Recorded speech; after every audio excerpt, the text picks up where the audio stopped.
Hello అందరికీ welcome to Sankranti blog. మేమైతే ఈ సంక్రాంతికి నానమ్మ వాళ్ళ ఇంటికి వెళ్ళాము. సంక్రాంతి ఫెస్టివల్ అంటే గుర్తొచ్చేది గోదావరి జిల్లాలో. మెయిన్గా ఆ పల్లెటూరు వాతావరణం అయితే ఇంకా చెప్పనే అక్కర్లేదు, చాలా బాగుంటుంది. ఈ నేచర్కి ఆ ఫెస్టివల్ హడావుడికి ఇంకా అంతే ఉండదు. తెల్లవారడం నుంచి ముగ్గులంటూ, పిండి వంటలు, భోజనాలంటూ ఇంట్లో చాలా హడావుడైతే ఉంటుంది. అలాగే మెయిన్గా ఈ 3 days మాట్లాడుకోవాల్సింది కోడిపందాల గురించి.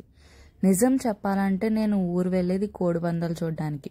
కోనసీమ జిల్లాలో అడుగు పెడుతున్నామంటే ఎటు చూసినా పచ్చడి పొలాలు, కొబ్బరి తోటలు ఉంటాయి. మనకి ఎంత బాగుంటుంది అసలు ఈ వ్యూ అంతా.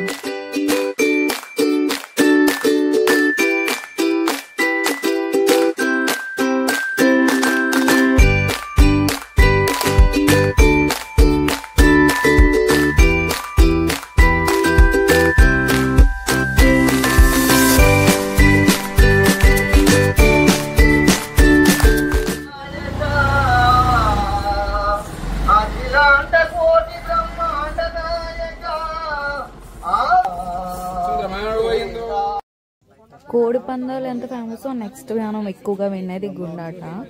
అని విషయంలో వచ్చేస్తే వీళ్ళు వస్తే వచ్చింది, పోతే పోయిందని ఇంకా గేమ్స్ అయితే తెగాడతారు. గేమ్స్ ఇక్కడ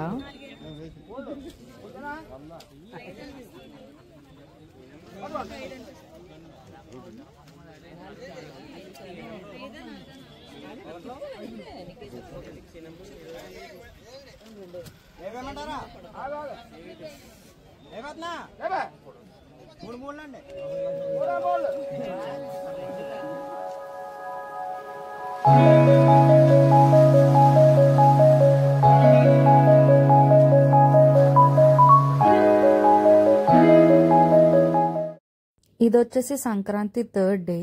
కోనసీమ జిల్లాలో మెయిన్గా జరిగేది 3rd డే ప్రబల తీర్థం. నేను ఎప్పుడో చిన్నప్పుడు తీర్థానికి వెళ్ళాను, కానీ తర్వాత ఇదే వెళ్ళడం, లైక్ అంత క్లోజ్గా దగ్గరగా ఏం జరుగుతుందో చూడడం ఇదే ఫస్ట్ టైం నేను కూడా.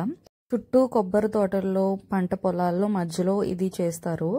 ఆ ప్రభలను అయితే మొత్తం దాటించుకుంటూ తీసుకువెళ్తారు. నేనైతే ఎక్స్పెక్ట్ చేయలేదు ఇంతమంది జనం వస్తారు ఈ తీర్థం ఎంత చూడడానికి అని చెప్పేసి. వీడియో ఎండ్ వరకు చూడండి, ప్రభలు ఎలా తీసుకువెళ్తారు అని, తీర్థం అంతా జనం ఎలా ఉన్నారు.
పక్కన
సంక్రాంతికి నేను తీసిన video clips. Thanks for watching.